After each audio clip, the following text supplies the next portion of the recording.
Kali ini, Keren melaksanakan Techminar bertemakan Business Transform with the Internet of Things, di mana nantinya akan dibahas nih Bapak Ibu mengenai penggunaan IoT pada bisnis, terus potensinya apa, manfaatnya, tantangannya apa yang dihadapi saat penerapan IoT, seperti itu. Nah, yang pertama-tama saya ingin menyapa, yaitu yang kami hormati Bapak Indra Utama selaku pelaksana tugas Direktur Standarisasi Perangkat Pos dan Informatika Kementerian Komunikasi dan Informatika Republik Indonesia atau Kominfo. Selamat siang Pak Indra, apa kabar Pak? Selamat siang Mbak Vera. Ya, siang Pak Indra. Terima kasih banyak loh Pak sudah bergabung dengan kita hari ini. Nah, yang kedua saya juga ingin menyapa, yaitu ada Bapak Agung Enrico selaku Senior Manager IoT Platform di PT Telkom Indonesia. Nah, pasti semua juga udah pada tahu lah ya Telkom itu apa gitu. Bapak Agung Enrico ini tanggung jawabnya adalah sebagai Senior Manager IoT Platform, yaitu mengembangkan produk dan layanan IoT, layanan connectivity, dan mengembangkan platform horizontal IoT Telkom Group. Nah, pendidikan terakhir Bapak Enrico ini adalah S3 Doktor, wow, keren ya, di Teknik Elektro Universitas Indonesia dengan disertasi tentang IoT untuk pasien penyakit kardiovaskuler. Keren banget. Halo, apa kabar Bapak, Pak Agung? Ya, halo Mbak Vera, terima kasih. Oke, sehat ya Pak ya? Sehat. Oke, amin. Sip, kalau gitu saya lanjutin dulu ke yang lain. Berikutnya, saya juga mau menyapa, yaitu ada Bapak Elfandri Givari Rahman, yaitu teknisi elektronika lulusan Universitas Telkom.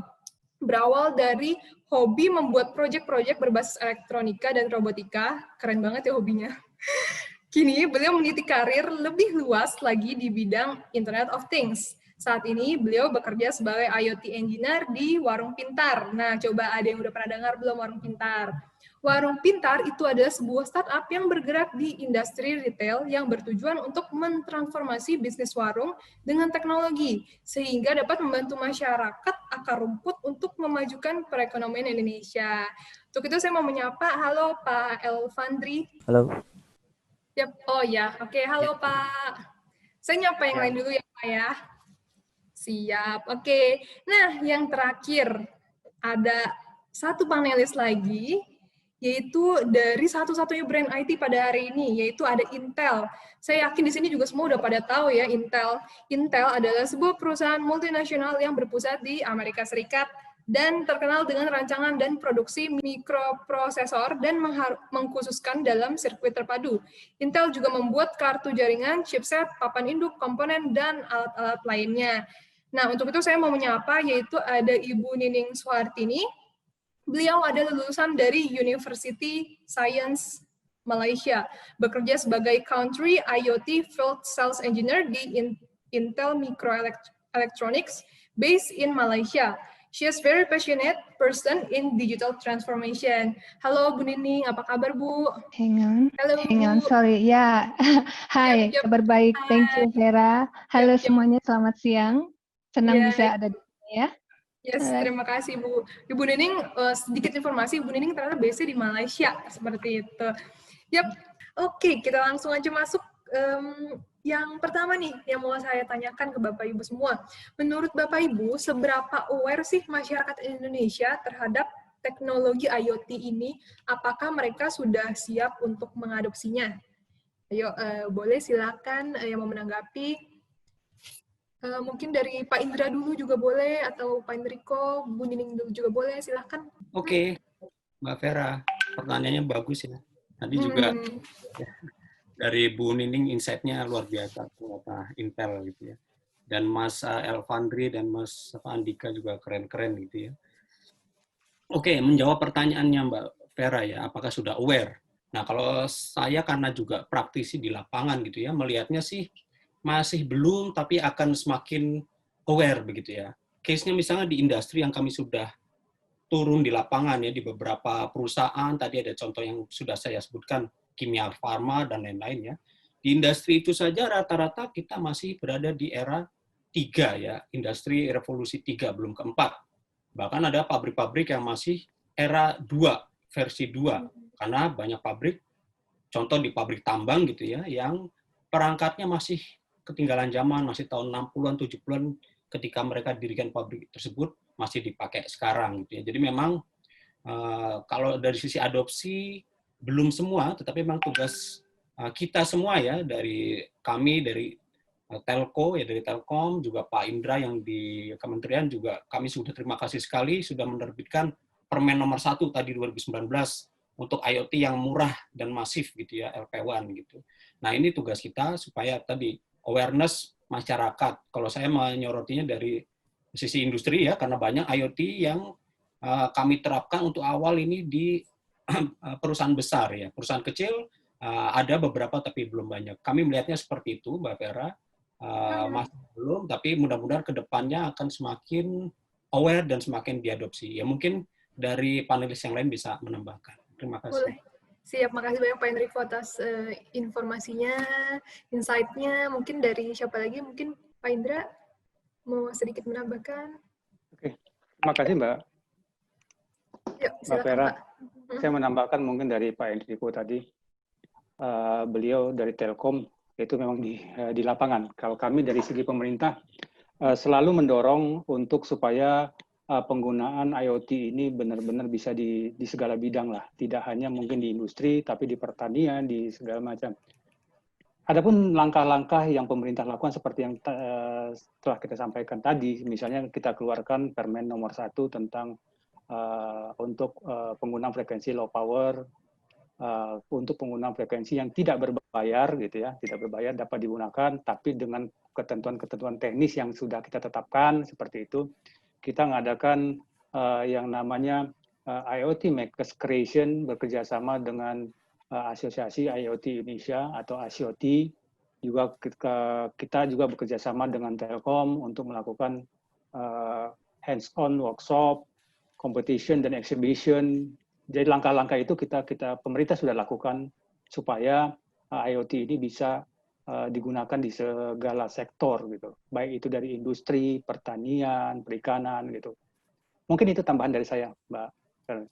Oke, siap. Makasih banyak Pak Indra. Berarti dari pihak Kominfo juga berharap supaya IoT itu bisa bergerak gitu di semua bidang gitu ya Pak ya. Sip. Menarik. Siapa lagi mungkin dari Bapak Ibu yang mau menanggapi? Ya, terima kasih. Ini menarik sih kalau di kasus warung pintar. Di sini kami menyasar targetnya itu kan para juragan warung ya. Jadi masyarakat kecil yang punya warung, dan ini dinominasi sama masyarakat kecil yang mungkin belum terlalu melek digital. Nah ini jadi tantangan bagi kami untuk memperkenalkan teknologi, memperkenalkan IoT di bisnis warungnya gitu. Ya seperti yang tadi dijelasin ya di khususnya di retail. Jadi data transaksi itu penting, dan ini yang kita edukasi ke para juragan warungnya gitu. Jadi kita beri edukasi seberapa penting sih kita harus memonitor stok yang ada di warung, terus sederhana kayak stok apa sih yang lagi rame di masyarakat, produk apa sih yang lagi rame dibeli masyarakat, sampai kayak misal kita ada sensor untuk menghitung jumlah orang yang datang ke warung. Nah itu juga kita edukasi kayak ini di hari ini jumlah pengunjung warung banyak loh. Nah kira-kira bisa dilakuin apa nih dengan adanya data ini? Nah seperti itu. Nah ini jadi tantangan sih dan agak sulit. Jadi ya kalau kasus di warung pintar sih seperti itu. Oh, oke. Baik. Berarti untuk pengadopsian IoT itu masih jadi tantangan lah ya, terutama untuk diarahkan misalnya ke pelaku-pelaku warung tadi ya, bisa dibilang seperti itu ya.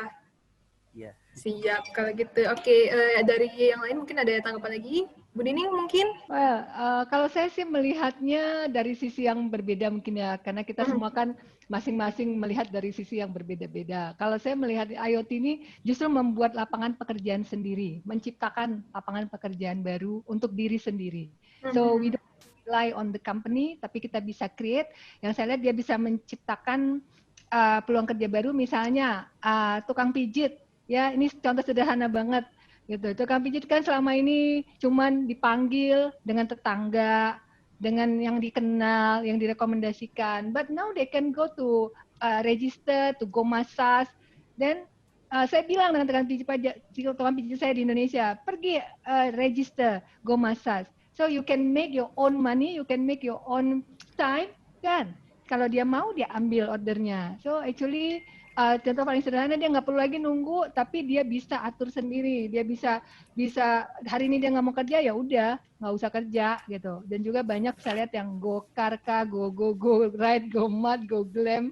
Ya, I use that when I was in Jakarta. Saya males kan pergi belanja, so just go mud, go laundry.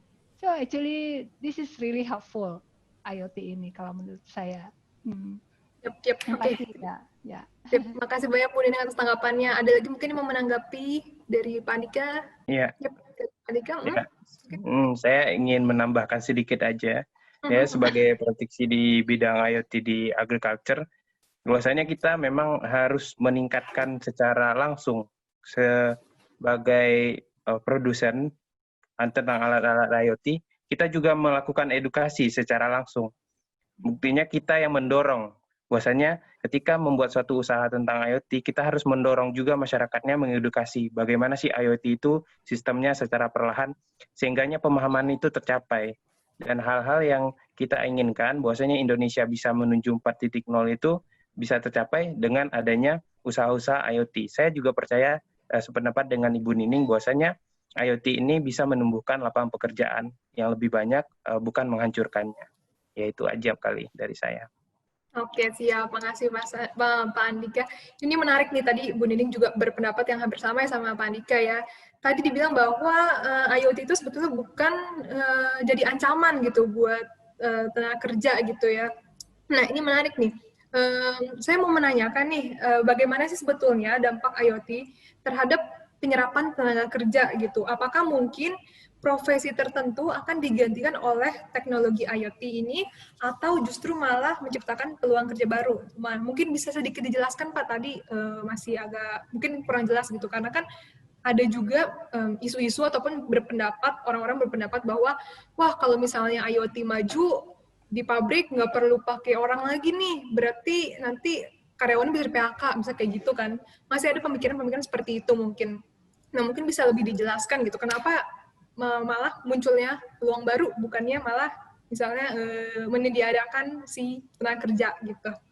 Oke, saya tadi mengatakan ini untuk peluang kerja baru kan, untuk you create your own job. So kalau kita relate dengan pabrik ya, saya memang ini dilema ya, saya bilang bisa jadi dilema. Artinya orang-orang di pabrik yang kerja itu juga harus punya kesiapan mengadaptasi teknologi. Karena nantinya kalau kita transform menjadi smart factory, meaning memang akan ada pengurangan orang, tapi orang itu dikurangin untuk yang sifatnya administratif, yang nggak quality gitu loh maksud saya. So dia orangnya akan dijadikan karyawan itu akan dikasih fungsi yang lebih bisa memberikan manfaat untuk company. So misalnya di bank kan kalau misalnya kita ke customer service cuman untuk nanya-nanya informasi sedikit aja, itu kayaknya just a waste of time. Daripada itu mungkin itu semua bisa dilakukan dengan aplikasi, tetapi customer service bisa menjual asuransi, menjual produk dia gitu. So more to quality talk. Kalau menurut saya seperti itu. Tapi kalau yang di pabrik tadi more to quality work. Is not yang sebenarnya bisa dilakukan dengan sensor dan robot, dan juga bisa jadi zero defect kan, mengurangi human error ya. Oke. Siap, menarik. Makasih Bu Nining. Ya, dari yang lain mungkin Pak Indra atau memberikan tanggapan, silakan Pak. Terima kasih Mbak Vera. Siap. Sebenarnya kalau dibilang menjadi tadi yang apakah mungkin digantikan oleh teknologi ini, ya, sebenarnya bukan menggantikan Mbak Vera, tapi gimana tuh, Pak? terjadi memang pergeseran. Oke, Pergeseran, baik. ya, terjadi pergeseran yang tadinya ada blue collar, tenaga blue collar, atau kita bilang ya tenaga kasar lah ya, tenaga kasar. Kedepannya pasti banyak lagi lapangan-lapangan pekerjaan yang akan tumbuh. Contoh misalnya pembuatan aplikasi, platform, perangkat, banyak itu. Seperti yang dibuat oleh misalnya tadi dari Pak Andika tadi dibuat satu platform untuk pertanian seperti itu, ada Smart Grid. Tahun yang lalu kami mengadakan satu kompetisi di yang namanya IT Makers Creation. Itu anak dari Tasikmalaya itu menang juara 1. Mereka membuat satu aplikasi yang membuat bagaimana mengontrol suhu air untuk tambak udang. Itu satu hal yang itu hal yang memang hal yang baru ya. Itulah hal-hal seperti itulah yang kita harapkan dari pemerintah ini, mengharapkan hal-hal baru selalu tumbuh seperti itu. Jadi bukan menghilangkan satu pekerjaan yang lama, tapi hanya terjadi pergeseran saja. Dan lapangan pekerjaan ini juga akan muncul dengan sendirinya. Mungkin itu Mbak Vera. Oke, sip, menarik banget Pak. Berarti hanya terjadi pergeseran ya, bukannya hilang mungkin, tapi akan bergeser, akan muncul lingkungan kerja baru seperti itu ya Pak ya? Ya. Kurang lebih siap kalau gitu. Oke, dari Pak Enrico nih udah senyum-senyum, berarti mau memberikan tanggapan, silakan Pak. Ya Mbak Vera, dan sekali tadi Ibu Nining dan Pak Indra gitu ya. Tapi memang saya lihat sendiri di lapangan bahwa pergeseran itu memang terjadi ya. Contoh ketika kami mendigitalkan SPBU gitu ya. Contoh ada SPBU di KM 57 ya, Cikampek situ ya, tol Cikampek itu. Menurut ownernya tadinya petugas SPBU itu ada 90 ya. Sekarang tinggal 30. Kemana yang 60-nya? Ternyata tidak di PHK tetapi dikaryakan ke bisnis lain atau bisnis unit yang lain, misalkan restoran, minimarket dan lain-lain.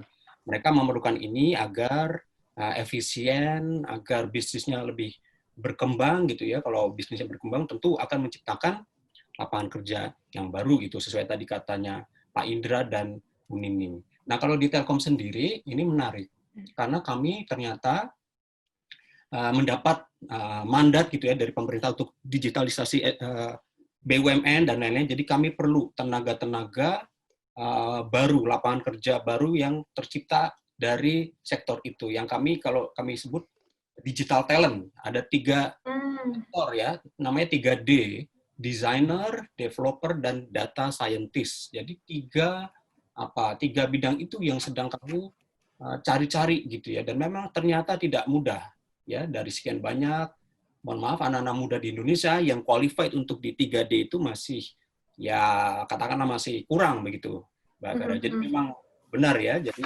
pergeseran yang tadi pekerja kasar mungkin sudah mulai berkurang, tapi... Oke, mungkin ada yang memberikan tanggapan lagi dari Pak Andika mungkin? Kalau saya sangat sependapat dengan panelis sebelumnya, terutama dengan Bu Nining tadi ya, udah hampir semua yang disampaikan ya. Nah, bahwasanya saya juga memberikan pendapat bahwasanya bukan berkurang, harus pabrik itu dikurangi, bukan. Munculnya pekerjaan-pekerjaan baru, sektor-sektor baru. Nah, ini yang kita harapkan. Karena kalau kita masih menggunakan sistem yang seperti ini, kita bakal ketinggalan dari segi ekonomi dan semua aspek kehidupan dari dunia lain gitu. Nah, kita ingin melakukan percepatan bahwasanya dengan adanya 4.0 dan IoT salah satunya di dalamnya, kita bisa bersaing dengan negara lain, begitu. Oke, menarik. Siap. Makasih Pak Andika atas tanggapannya. Oke, berikutnya nih yang mau saya tanyakan juga adalah sebetulnya hal-hal apa yang harus disiapkan dalam proses adopsi IoT pada suatu bisnis sih kira-kira gitu. Karena kan mungkin ada yang bingung juga gitu, misalnya harus seperti apa dan mulai dari mana gitu. Apakah IoT bagus untuk semua skala bisnis atau misalnya dari yang kecil pun juga bisa ikut adopsi IoT seperti itu? Sebenarnya hal-hal apa tadi yang seperti Mbak Vera bilang, kita harus mengetahui dulu, mengidentifikasi dulu apa sih yang kita butuhkan, karena di setiap sektor pasti berbeda-beda. Itu yang harus kita butuhkan. Misalnya untuk di daerah pertanian pasti berbeda dengan daerah perikanan, di pabrik pasti berbeda. Jadi setiap lingkup pekerjaan itu punya kekhususan tersendiri-sendiri. Itu yang harus kita perhatikan terlebih dahulu, supaya kita apa yang kira-kira solusi yang terbaik untuk akan kita buat di situ. Itu yang perlu. Kalau ditanya tadi, misalnya apakah bisnis kecil sebaiknya ikut IoT, tadi seperti yang Pak Evandri, itu warung kan hal yang bisa kita bilang bisnis kecil lah, ada warung kecil seperti itu, tapi itu sudah bisa berjalan untuk hal-hal seperti itu. Pemerintah pasti mendorong itu semua, mendorong supaya lebih efisien, sama seperti yang saya bilang tadi waktu di presentasi, itu sampai dengan 5%, Mbak. 5% bisa mereduce ongkos produksi dari suatu pekerjaan atau satu pabrik atau satu industri seperti itu. Mungkin itu ya, Mbak. Oke, baik. Berarti harus diidentifikasi dulu gitu ya, tergantung sama bidangnya atau ruang lingkupnya, seperti itu. Oke, ada lagi mungkin dari Bapak Ibu memberikan tanggapan, silakan. Oke, untuk disiapkan dalam proses adopsi IoT, sebenarnya yang first thing first adalah kesiapan pemahaman daripada IoT. Tadi yang dibilang Pak Indra itu sangat benar banget, saya setuju banget. Ya, dan sebelum itu kita harus juga paham gitu. Apa sebenarnya untuk skala bisnis apa aja bisa, ya tergantung daripada tujuan akhir yang ini dicapai.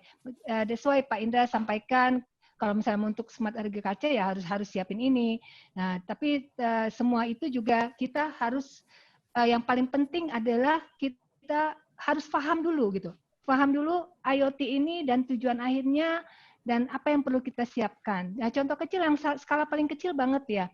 Saya dengar di Indonesia itu kalau kita naik train, itu saya dengar, I don't know the exact story ya, naik train, misalnya mau berhenti di satu terminal waktu saya mau ke Bandung ya, itu penjajah makanan yang bakal masuk, mereka sudah punya aplikasi.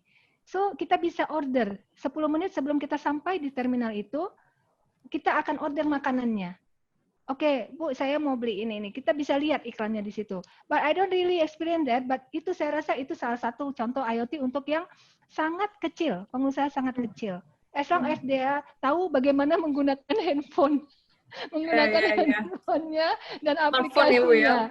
Ya, so pendidikan tadi itu lebih kesiapan daripada adaptasi mereka mengadopsi si teknologi IoT melalui handphone ini tadi.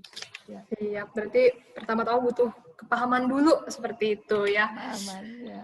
Oke, berikutnya mungkin ada lagi yang memberikan tanggapan dari Pak Enrico atau Pak Evandri mungkin. Silakan Pak. Mungkin 1 menit. Oke, silakan. Ya memang betul, setuju semua dari Pak Indra, Bu Nining atau Mas Evandri, Mas Andika ya, semua punya karakteristik masing-masing gitu ya. Di Telkom sendiri memang pengalaman kami yang ready adalah untuk IoT ya, real IoT gitu. Sensornya ada misalkan SCADA dan seterusnya itu adalah big enterprise gitu ya, enterprise yang besar yang katakanlah cash flow-nya sudah stabil. Jadi IoT ini kan tujuannya long term ya, bukan short term. Misalkan 1 bulan dipasang terus untung ya, kadang-kala BEP-nya itu 2 tahun, 3 tahun. Jadi memang kalau untuk real IoT itu memerlukan visi misi yang mendukung implementasi jangka panjang. Tetapi untuk small business tadi sudah dibuktikan oleh siapa itu Mas Elvandri atau Mas Andika bahwa memungkinkan juga kalau kita punya visi seperti itu untuk meningkatkan produktivitas misalnya atau meningkatkan efisiensi ya, tidak ada salahnya untuk masuk ke IoT juga. Mungkin seperti yang Ibu Nining tadi sampaikan yang versi light dulu ya, pesan lewat handphone dan seterusnya itu kan mungkin mohon maaf bukan real IoT, ada sensor dan sebagainya, tapi juga digitalisasi kalau kami nyebutnya di Telkom, digitalisasi dari basic function yang gitu, Mbak Vera. Oke, baik. Makasih banyak Pak Enrico atas masukannya. Ada lagi mungkin? Kalau tidak ada kita langsung berganti saja ke topik lain. Oke, kayaknya nggak ada ya. Oke, kita lanjut aja, nggak apa-apa. Karena waktu juga sangat terbatas sekali ya. Oke, mungkin satu soal atau dua soal terakhir ya. Nah, saya mau menanyakan nih, bahwa tadi kalau misalnya dijelasin dari presentasi sampai ke kita panel discussion, kita bisa menyimpulkan bersama-sama gitu bahwa IoT itu sangat bermanfaat buat kehidupan manusia gitu ya. Banyak banget bidang-bidang yang bisa kita terapkan dan manfaatnya bisa kita rasakan sekali gitu. Nah, yang mau saya tanyakan adalah sebetulnya dengan penerapan IoT ini apakah ada resikonya gitu. Jadi dan kalau ada risikonya gimana cara kita supaya bisa antisipasi gitu. Kira-kira bagaimana tuh, Pak, Bu? Silakan. Dari Pak Hendriko dulu. Silakan, Pak. Yang susah-susah saya duluan ini ya. Masa sih, Bang? Oke, gimana Pak coba ya?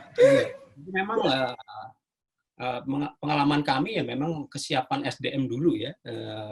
Contoh ya, kami melakukan digitalisasi atau IoT di smart poultry begitu ya. Nah, di sana kita mendapat penolakan ya dari petugas-petugas kandang gitu ya, takut mereka kehilangan pekerjaan dan seterusnya. Nah, ini kadang-kadang visi yang dari top level tidak sampai ke bawah gitu ya. Tadi kan sudah disebut bahwa kemungkinan besar pegawai ini tidak di PHK tetapi dialihkan ke fungsi yang lain. Atau mereka harus belajar. Yang tadinya mengelola kandang secara manual, nanti mengelola kandangnya melewati misalkan aplikasi dan seterusnya. Dan yang mana itu sudah terbukti ya, tadinya kita tidak berpikir kalau, maaf, tukang ojek itu bisa memakai aplikasi ya. Zaman dulu ojek itu kan hanya motor saja gitu ya. Tapi sekarang ternyata bisa mengubah budaya yang tadinya gaptek menjadi ya mau tidak mau harus siap gitu. Jadi sekali lagi saya mungkin menyoroti ke kesiapan SDM-nya dulu. Kalau itu sudah oke, maka saya rasa tidak ada masalah yang berarti ya di kemudian hari. Itu. Oke, menarik Pak. Siap, makasih. Ada lagi mungkin dari Bapak Ibu yang menanggapi, silahkan. Kalau dari pengalaman, salah satu resiko itu pencurian data. Jadi pentingnya security ya di IoT. Jadi emang harus dipersiapkan secara matang dari segi infrastruktur, terutama baik dari end device sampai ke cloud. Itu semua sektor itu harus benar-benar terjaga keamanannya, sehingga ya tadi ya, jadi nggak sedikit kasus-kasus hacking, jadi pencurian data terutama ya, bahkan sampai bisa mengambil alih sistem. Nah, ini jadi salah satu resiko yang harus kita aware sih bagi penggiat IoT. Oke, baik. Ya. Terima kasih Pak. Ada lagi mungkin yang mau menanggapi? Pak Indra mungkin? Terima kasih Mbak Vera. Kalau dari segi pemerintah, ICT building blocks itu harus berjalan berbarengan, Mbak. Oke. Ya, harus jalan berbarengan. Baik dari security-nya, seperti tadi yang Mas Hendriko bilang, dari digital talents-nya, dari infrastruktur, konten, aplikasi, dan regulasinya itu harus jalan bareng. Jadi supaya hal-hal ini, yang paling penting sebenarnya, kalau dia udah besar, kita harus mempunyai big data, Mbak. Itu yang jadi problem bagi kita. Kalau kita telah mempunyai big data, dengan security yang bagus, dengan yang bagus, itu menjadi hal-hal yang ditakutkan oleh misalnya seperti tadi Mas Evandri dan yang lainnya, itu bisa terjaga dengan baik. Mungkin itu aja Mbak dari saya. Siap, terima kasih Pak. Satu pertanyaan terakhir nih, saya penasaran banget nih, ini saya sendiri tiba-tiba kepikiran nih ya. Jadi kalau lagi perkembangan IoT kan salah satu bentuk aplikasinya juga tentang smart home gitu ya. Sekarang lagi hits banget smart home nih. Sorry ya saya sebut merek tapi nggak apa-apa. Ini local product yaitu Bardi. Tahu kan ya biasanya Bardi itu dia perangkat buat IoT di rumah gitu. Jadi dan produk itu macam-macam gitu. Ada yang plug misalnya buat nyolok gitu, itu bisa disambungkan IoT-nya, terus ada juga apalagi tuh Bardi bisa ngontrol AC, ngontrol apalagi banyak banget gitu. Dan salah satu yang menarik banget yang kemarin baru saya dengar itu adalah Bardi ngeluarin produk yaitu namanya fish feeder, di mana kita bisa mulai ngontrol kasih makan ikan. Itu menarik sekali menurut saya. Jadi itu sebuah solusi juga dong. Jadi kalau misalnya orang lagi mau keluar kota gitu, udah nggak usah takut lagi gitu ya. Sekarang udah bisa ngasih makan ikan pakai handphone gitu istilahnya.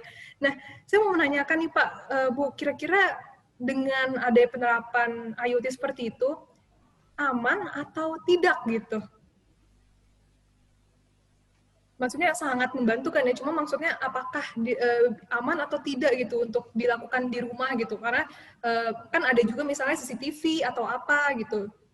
Kira-kira apakah bisa diterapkan di rumah, aman atau tidak gitu? Ya, aman dan tidak, jawabannya ya iya dan tidak gitu ya.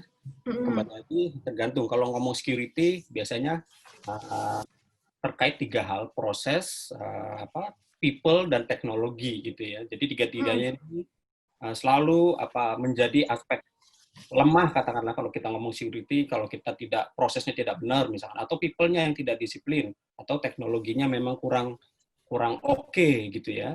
Terkait tadi misalkan smart home, Bardi, ada CCTV dan lain-lain. Nah ini memang jawaban saya tadi ya dan tidak, tergantung produknya misalnya ya. Ada beberapa produk CCTV yang tidak terlalu memperhatikan security misalkan. Contoh merek-merek dari China begitu ya. Itu CCTV-nya ada terkoneksi ke streaming server mereka di China gitu ya. Jadi streaming server ya, bahasa yang gampangnya, pokoknya video itu masuknya ke platform mereka di China, tidak di lokal Indonesia. Kalau ini kan tidak terjamin ya, apakah video itu yang ada di China terus disalahgunakan atau tidak, yaitu contoh tadi, secara teknologi itu tidak didesain dengan baik, ya bisa jadi secara security kurang aman. Tapi kalau teknologinya mungkin buatannya Bu Nining, Intel begitu ya, bagus, aman, dijamin aman, atau buatan kami Telkom gitu ya, security-nya dijamin, ya itu it's okay gitu ya. Jadi kembali lagi, saya mungkin tidak bisa menjawab secara pasti gitu, aman dan tidak ya tadi. People, proses, teknologi gitu Mbak Vera. Oke, terima kasih. Menarik ya. Berarti kita harus ya lihat-lihat brand juga gitu lah ya. Bisa dibilang seperti itu. Siap. Oke, mungkin ada satu lagi yang mau memberikan. Silakan. Siapa? Pak Evandri? Oh, Pak Andika. Coba Pak Andika. Mana Pak Andika? Nah, silakan Pak. Ya, kalau dari saya menyambung pertanyaan sebelumnya, saya merasa bahwasanya ketika sebuah proses atau sistem terbentuk, itu pasti ada risiko yang akan terjadi, yang akan dialami. Tapi sebelum memulai, sedang, dan setelah, nah, itu risiko itu kita lakukan yang namanya meminimalisir risiko. Risiko akan selalu ada. Aman atau tidak, itu kembali lagi sesuai dengan bapaknya people, proses, dan satu lagi saya lupa tadi. Nah, ketiga hal itulah yang menjadi penentu dari sebuah sistem yang dibuat. Nah, untuk brand dan suatu produk itu kembali ke kepercayaan kita. Kita juga bisa menilai apakah brand ini aman atau tidak begitu. Nah, kurang lebih sama lah ya Pak ya. Siap kalau gitu. Oke, ada lagi mungkin yang mau memberi tanggapan? Kalau tidak mungkin kita bisa tutup. Ada? Tidak ada ya? Oke, baik kalau gitu. Siap, karena waktu juga terbatas. Sesi panel discussion kita akhiri saja sampai di sini. Terima kasih banyak Bapak Ibu.